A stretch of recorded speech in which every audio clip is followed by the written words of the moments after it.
kalau ada pertanyaan di 2024 nanti, jenengan kemudian diminta untuk ikut kontestasi baik Pilpres maupun Wapres, jawaban Anda apa, Mas Emil? Dan udah tahu jawabannya pasti nggak memuaskan. Nggak memuaskan, Mas. Tapi Tribuners perlu tahu juga ini apa yang disampaikan Mas Emil. Bangga Mas Emil. Jalan menuju ke sana itu ya, ke kontestasi nasional itu jalan yang sangat terjal. Oke. Jalan yang sangat terjal, jalan yang sangat ya tinggi, curam, dan memang nggak ada yang salah bahwa ada presiden lah gitu. Ada yang bilang presiden,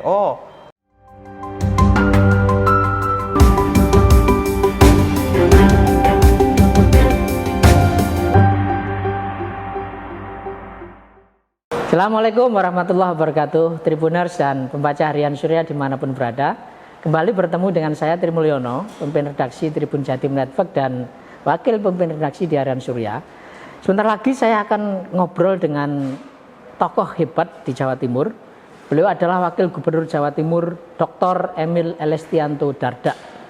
Yuk, nanti kita akan ngobrol banyak hal, terutama terkait pemulihan ekonomi di tengah pandemi, juga bagaimana upaya pemerintah agar COVID-19 bisa teratasi di Jawa Timur.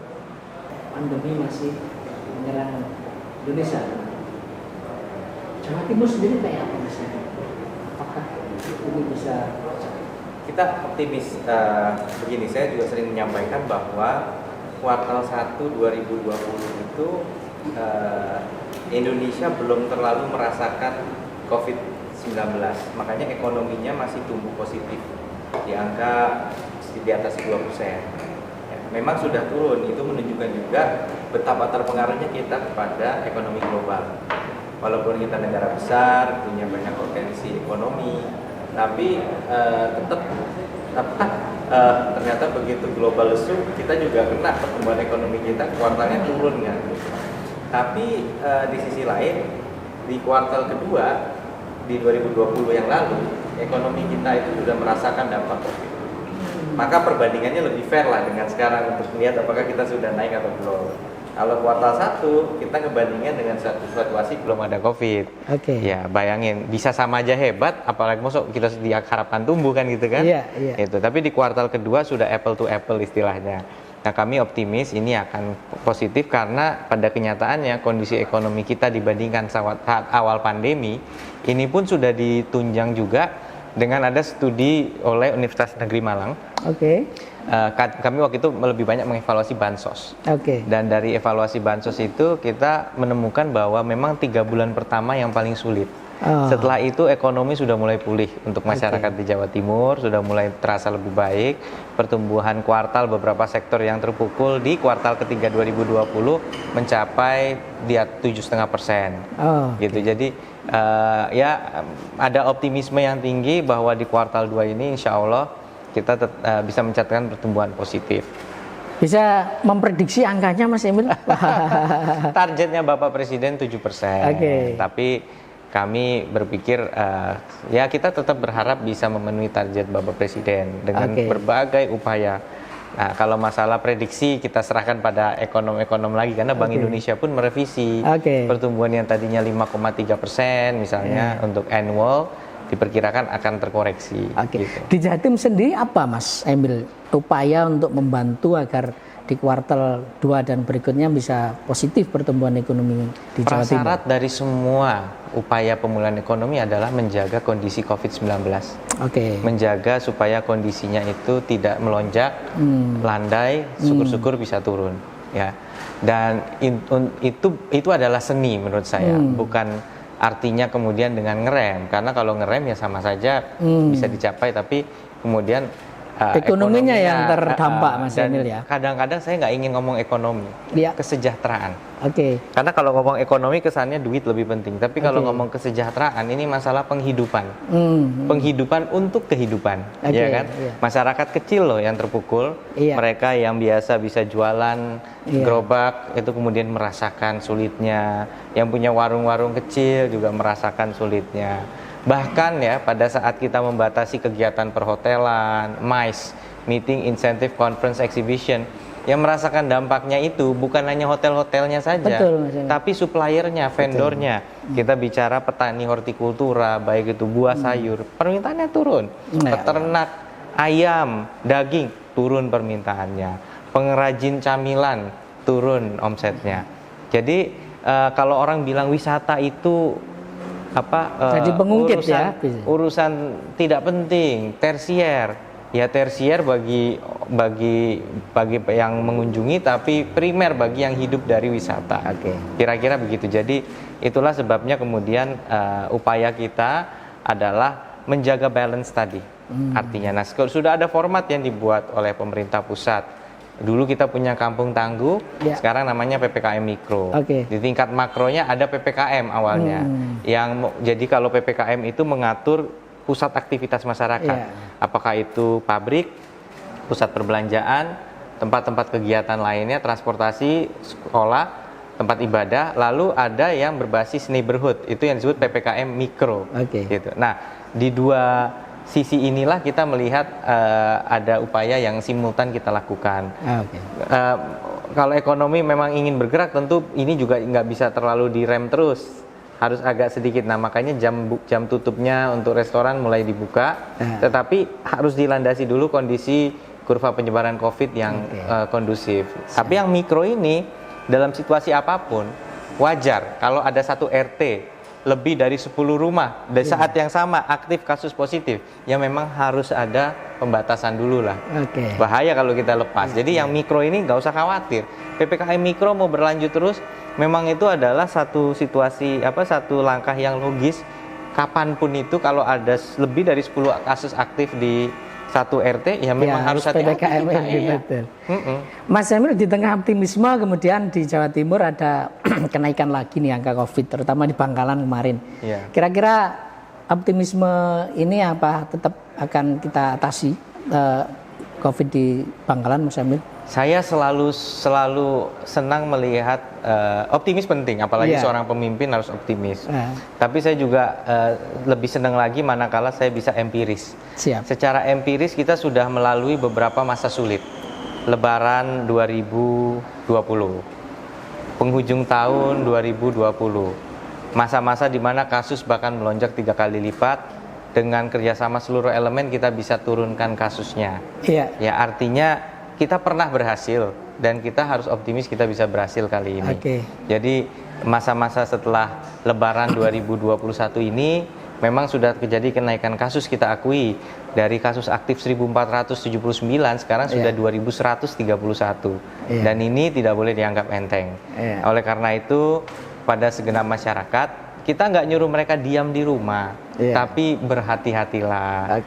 Kita nggak bilang orang jangan bikin hajatan, tapi kalau bikin hajatannya itu terlalu bebas gitu ya, kan orang kadang-kadang pikir katanya masyarakat nggak boleh bikin hajatan, kata siapa? Boleh tapi ada aturannya. Nah, kenapa sih sampai ada penertiban? Itu juga harus ada transparansi kepada publik. Ya, misalnya konsep ada pertunjukan musik di dalam ruangan pakai tiket. Sama di lapangan terbuka tidak ada gerbang. Kira-kira resikonya sama nggak? Sama-sama pertunjukan musik. Nah, jangan kemudian lantas pertunjukan musik itu diasumsikan melanggar prokes. Kira-kira demikian. Mas Emil, ini mungkin nggak akan terulang ya. Jenengan jadi kepala daerah saat pandemi melanda gitu ya. Tentu ada suka dukanya. Enaknya apa Mas Emil selama menjabat ini kemudian tiba-tiba ada pandemi yang luar biasa kayak ini? Ya tentunya dibilang enaknya enggak, tapi orang Jawa itu kan selalu bilang untungnya, gitu ya. Kemudian kita harus tetap bersyukur. Ada hikmah yang bisa dipetik juga gitu, bahwa jadi lebih sadar kesehatan.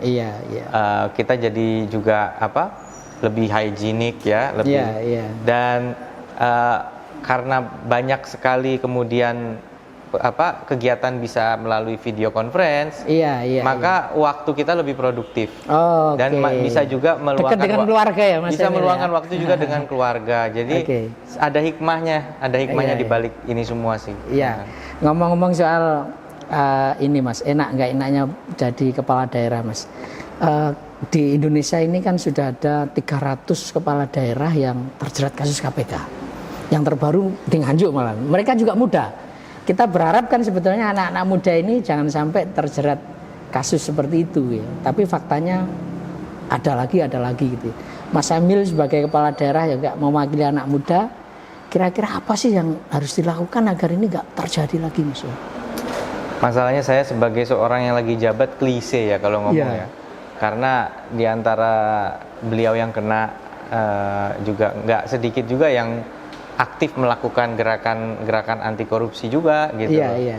Walaupun di antara kami sih jujur kadang-kadang ada yang ngomong ya itu pas lagi apes, sebenarnya nggak ngambil buat dirinya, kena ini, tapi kita harus menghormati hukum kan, gitu ya, bahwa itu perbuatan yang tidak dibenarkan secara hukum dan secara etika gitu ya.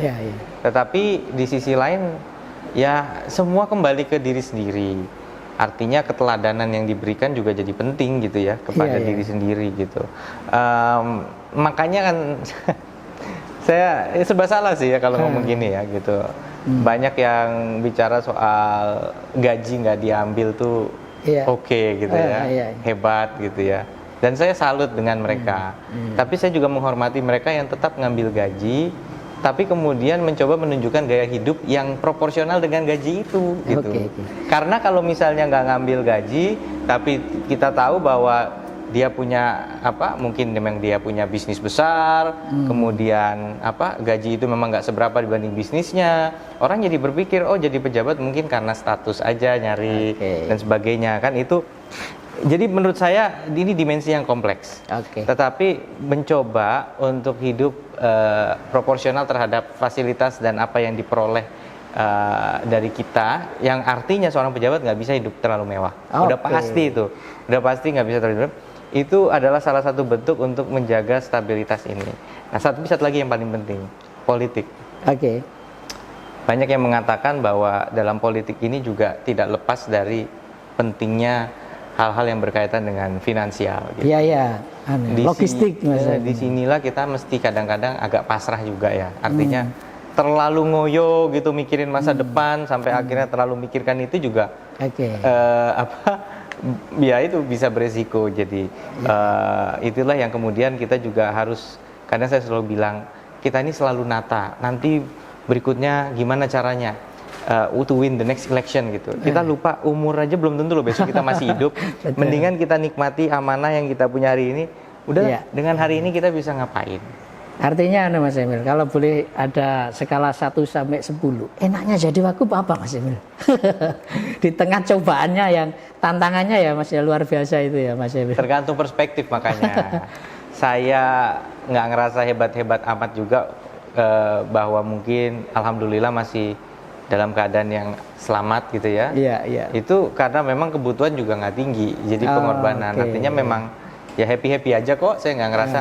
Saya kadang pengen makan yang agak enak bisa gitu kan. Mau makan steak kalau misalnya steak yang harganya ada istilahnya Matsuzaka atau Kobe ya pasti nggak sanggup saya.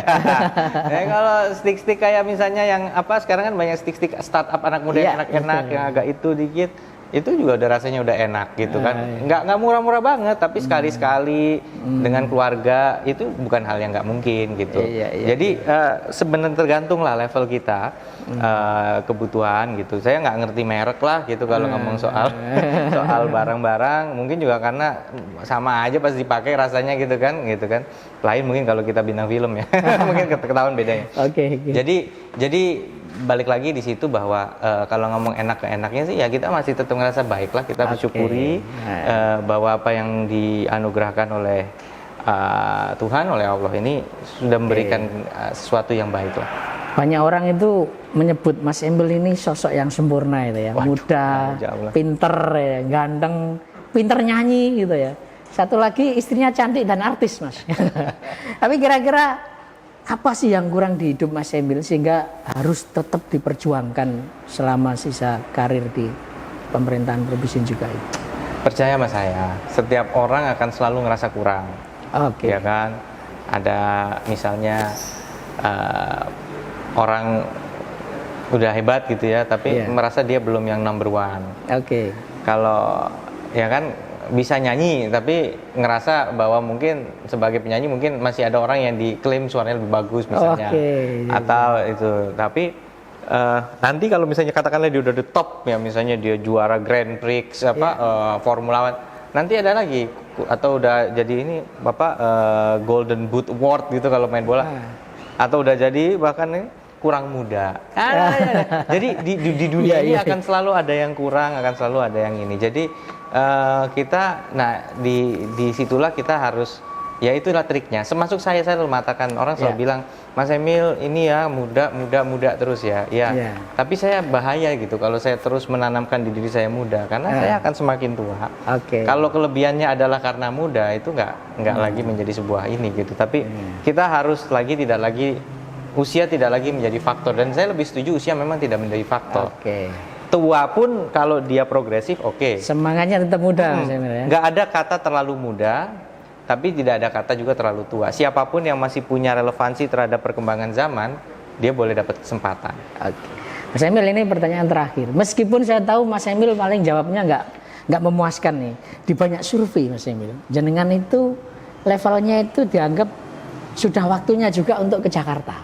Artinya ke level nasional Mas Emil. Kalau ada pertanyaan di 2024 nanti, jenengan kemudian diminta untuk ikut kontestasi baik Pilpres maupun Wapres, jawaban Anda apa Mas Emil? Dan udah tahu jawabannya pasti nggak memuaskan. Nggak memuaskan Mas. Tapi Tribuners perlu tahu juga ini apa yang disampaikan Mas Emil. Bangga Mas Emil. Jalan menuju ke sana itu ya, ke kontestasi nasional itu jalan yang sangat terjal. Jalan yang sangat terjal, jalan yang sangat ya tinggi, curam, dan memang nggak ada yang salah bahwa ada presiden lah gitu. Ada yang bilang presiden, pernah kok wakil gubernur maju di kontestasi nasional kan di pemilu 2019 gitu. Tapi jalannya sangat terjal gitu. Artinya terlalu merancang itu adalah sesuatu yang buat saya sangat, apalagi kalau sampai fokus itu mengalihkan kita dari apa yang harusnya menjadi tugas utama kita hari ini. Dan bahkan saya dengan sangat jujur mengatakan, banyak orang-orang hebat di Republik ini hari ini yang mungkin juga pantas berada di sana. Jadi ya menurut saya berpikir ke situ adalah sesuatu yang sangat-sangat sulit bagi saya. Dan susah dirancang. Bagi sebagian orang mungkin mereka bisa merancang jalan ke sana. Tapi bagi saya itu sesuatu yang menurut saya tidak menjadi prioritas lah gitu. Tapi catatannya banyak orang hebat di Indonesia, dan salah satunya adalah Mas Emil Dardak. Tribuners setuju apa enggak? Silakan hubungi Mas Emil Dardak. Terima kasih Mas Emil. Tapi terakhir sebagai closing statement, monggo sampaikan ke pembaca Harian Surya dan Tribuners dimanapun berada, agar kita berhati-hati ikut menyukseskan menanggulangi COVID-19 ini. Mas. Monggo Mas. Makasih Mas Ono. Baik, kepada seluruh pendengar, pemirsa dan pembaca, pelanggan dari Tribun Network, semua Tribuners ya istilahnya. Saya ingin mengajak kita semua, di situasi seperti ini gampang sekali kita tersulut emosi.